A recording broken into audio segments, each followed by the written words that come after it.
the internet may get nafaa fixed because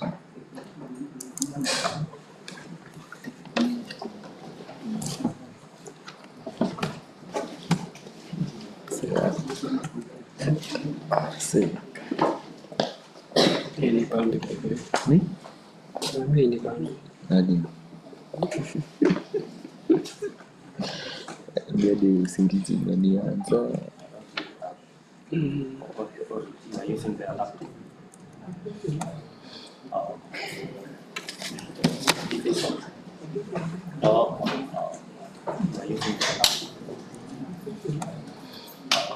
What's happening?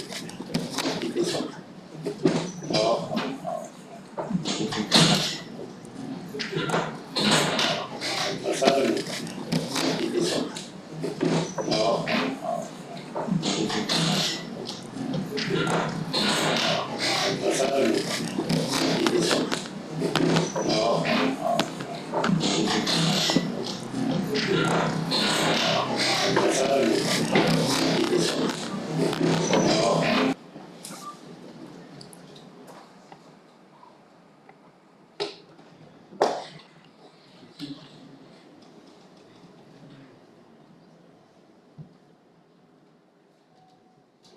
Basi nitaweza kufikisha simu basi.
So I'll mainly focus on 4 conventions, that is the Basel, Rotterdam, Stockholm, and Minamata conventions on environmental issues. And then I'll finish up with one of the governing bodies, that is United Nations Environment Assembly. So if I move to the slide on my outline of presentation. So that is, go to the outline, or probably that doesn't have an outline, but what I intend to present is environment and pollution definitions. And then we look at the Basel Convention, what is it all about, the Rotterdam Convention, and we also look at the Stockholm Convention, and then the synergies. How do these 3 conventions work together to achieve the various goals? I'll also touch on the Minamata Convention. All these conventions are related to chemical production and management, from the type of production to the time of disposal. Then finally, we have the United Nations Environment Assembly. Next slide. So, multilateral environmental agreements share the common objective of protecting human health and the environment from hazardous chemicals and waste. When you talk about environment, you're mainly referring to the physical, chemical, and biotic factors which determine its form and survival. So we mainly look at the factors that may interfere with the balance in the environment in terms of chemicals and other hazardous wastes. So you talk about pollution. Environmental pollution is just contamination of the physical and biological components of the Earth, that is the atmosphere system, to such an extent that it interferes with the proper functioning of the whole system. Next slide is on the Basel Convention.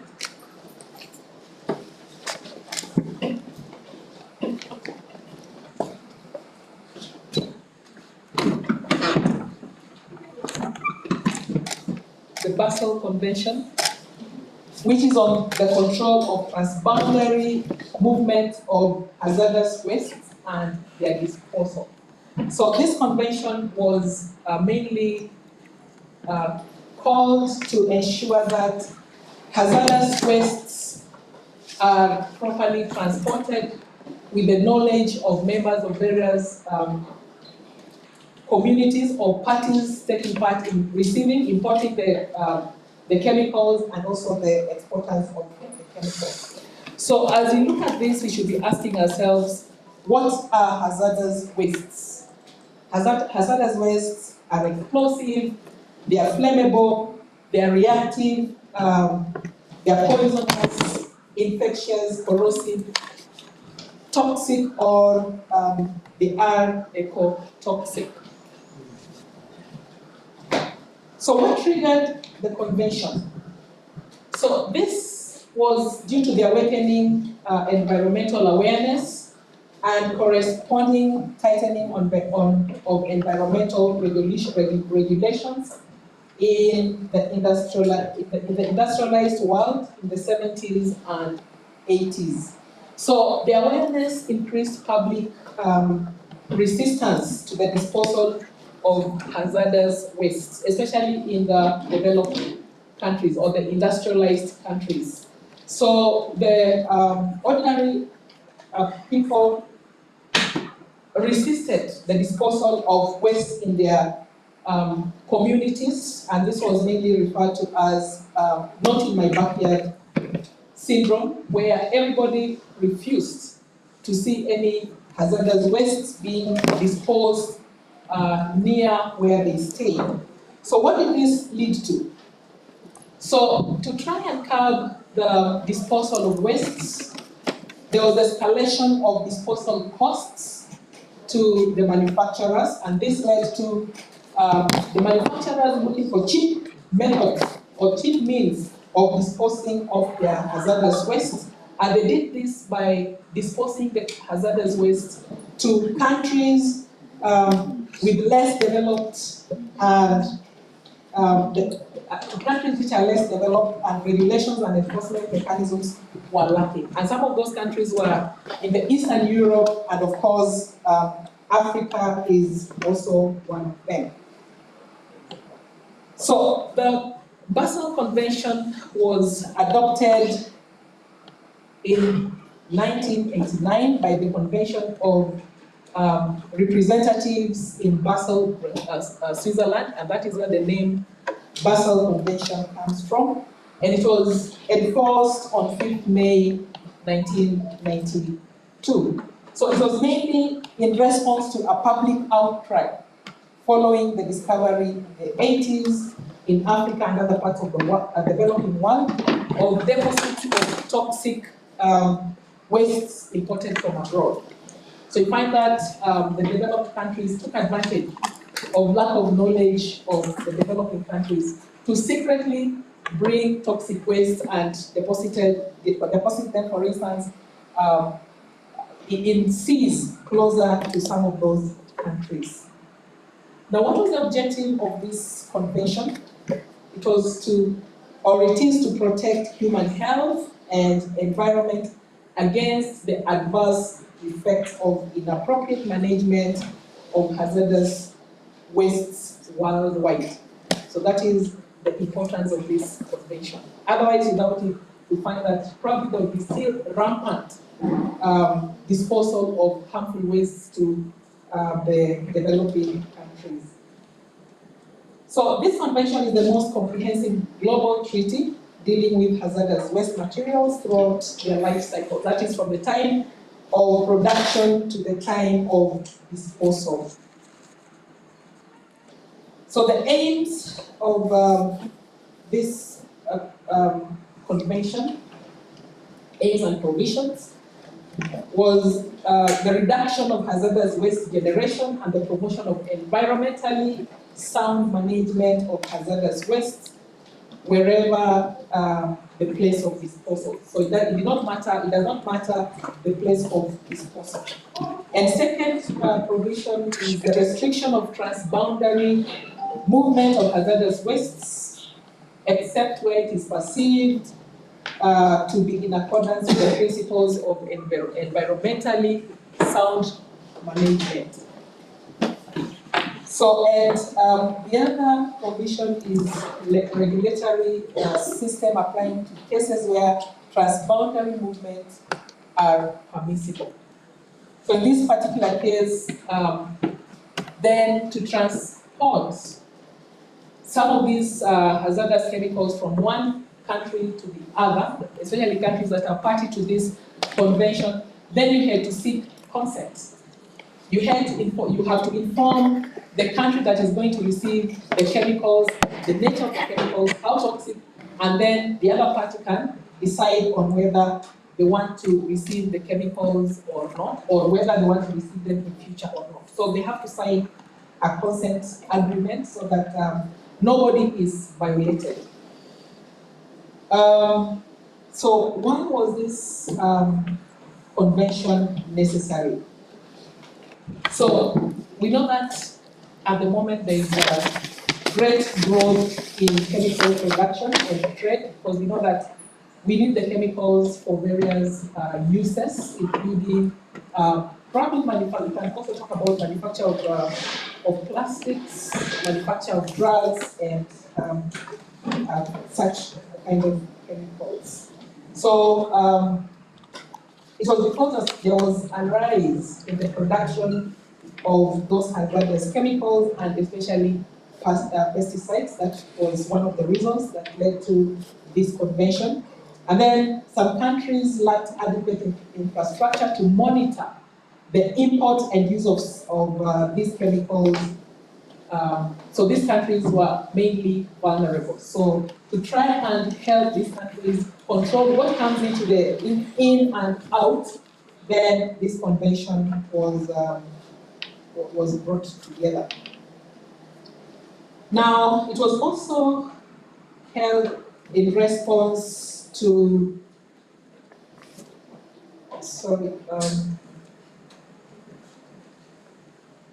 I think we have moved to the next convention, and that is the Rotterdam Convention.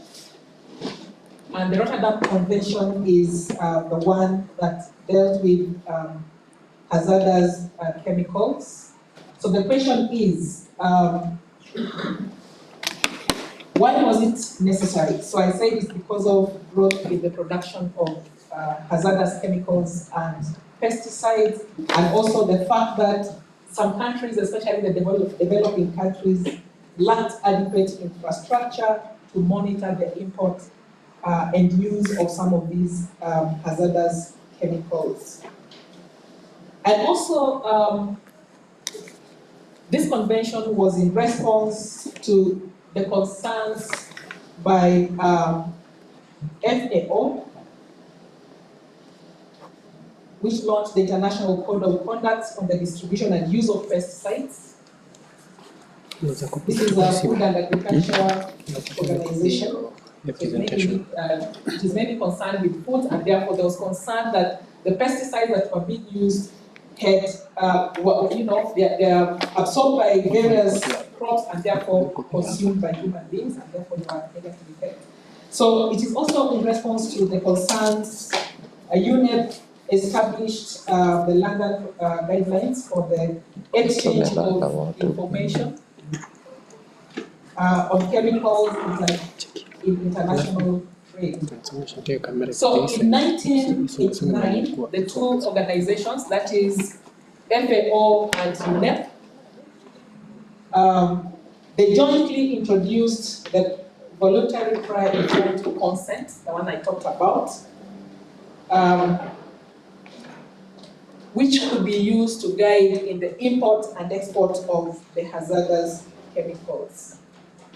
So this convention covers pesticides and industrial chemicals that have been banned on severely restricted for health or environmental reasons by the parties.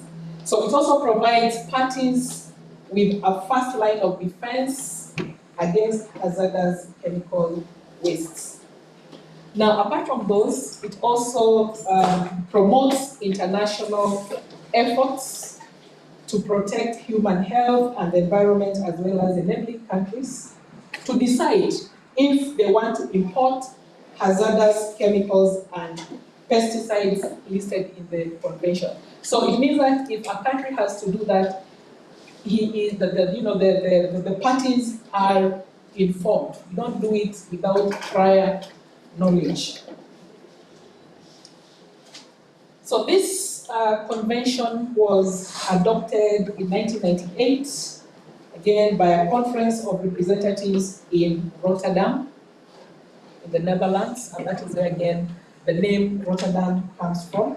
And it was enforced in February 2004. So you can see that from the time of adoption, it took about 6 years before the enforcement, because of course there has to be consultations with various parties. So as I said, this convention is jointly implemented by FAO and UNEP. So the two provisions to achieve its objectives, that is prior informed consent. As I said, the procedure was made known to all parties so that you don't just import chemicals without knowing exactly what you are importing. And the other one is information exchange. For instance, if you maybe you have manufactured a chemical that is hazardous, you have to let other parties know. So in terms of information exchange, the convention facilitates information exchange among parties for a very broad range of potentially hazardous chemicals. So each party is expected to notify the Secretariat when taking a domestic regulatory action to ban or severely restrict a chemical. So if a country realizes that there's a chemical that requires banning or restriction, you don't just keep it to yourself, but you have to inform this convention of the Secretariat of the convention so that the same information can be passed to the other members of. So I also said that the possibility for a party to inform other parties that it is experiencing problems caused by, let's say, certain hazardous pesticides. So if you experience problems, maybe it was not anticipated. So you don't just keep it to yourself.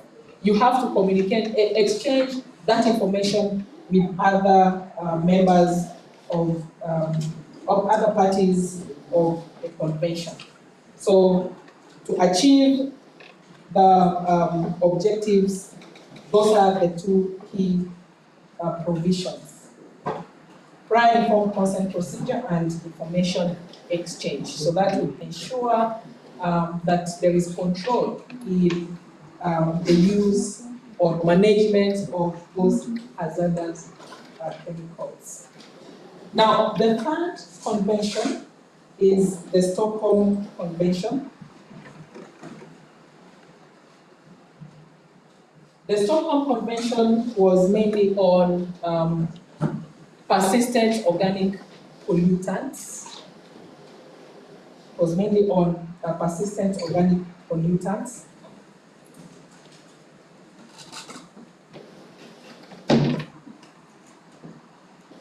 So, if you think about POPs, they have various effects on human health and the environment, and even on wildlife. So, they remain intact in the environment for long periods of time. In other words, they undergo biological accumulation or magnification with time. So it's not easy to biodegrade them. So they remain in the environment. If they are used, for instance, in the 90s, you can still experience their effects up to this time. So they become widely distributed geographically very easily because they are persistent from the environment. And also they accumulate in fatty tissues of humans and wildlife. So in the long run, you find that as you go up the food chain, it undergoes bioaccumulation. So those are some of the problems of these POPs. Now, examples of the POPs, that is persistent organic pollutants, are as listed there. Those are just some of the chemicals that persist on the environment after release. So there is need to